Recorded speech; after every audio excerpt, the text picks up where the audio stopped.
This here is my apple tree. 3 apples are left. First year of fruit. They're pretty big, decent apples. So we're going to pick these before something goes bad with them. They're the Galo variety.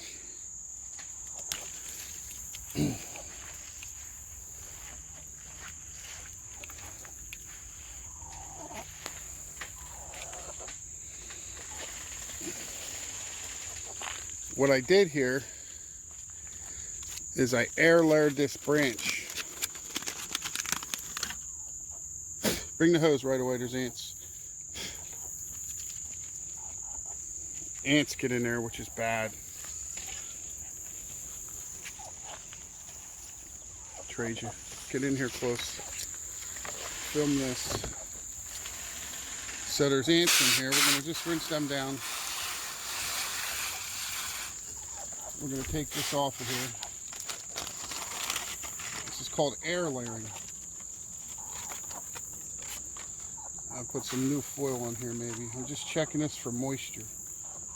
This is saran wrap I put on here with a good handful of dirt with potting soil inside. You see the roots growing? Can you all see that?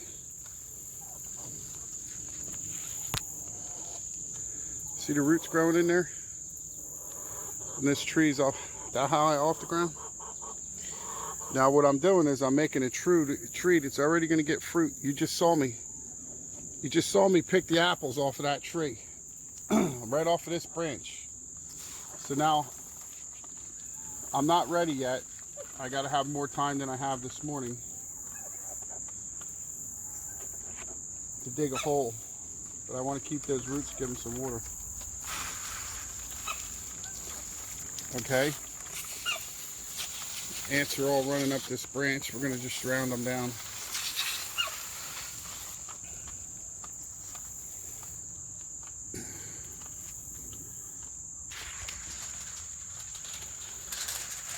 So anyway, the way you do this is you take a piece of a branch like this, ants again, and you look for a node like this, and you work around that.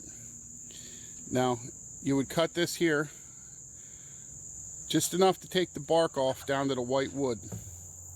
You ring it here, slit it through the middle, and you peel that bark off like a rind if you would.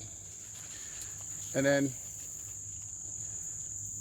you scratch it up a little bit with the razor knife or your knife that you're using until you see a few little hair fibers coming out around that wood, white wood underneath. And then you can buy rooting hormone at Lowe's or Home Depot or on the internet if you want. And you take that powder with your finger out of the jar and you rub that powder around there. And you can use anything that holds moisture, potting soil, peat moss, whatever you like. And then you wrap that in saran wrap. And I tied it with baling twine on each end. You can use whatever you have. I see people cut up in water bottles and put them on there to hold the dirt, which probably is better than a saran wrap, but this is working. You want to hold that moisture in. Then the next step is you wrap this with foil. The reason why is because it molds very well. It helps keep the moisture in. You can open it if you're careful and check it like I did most of the time and put it back in. I twist it when I tighten it like a motorcycle throttle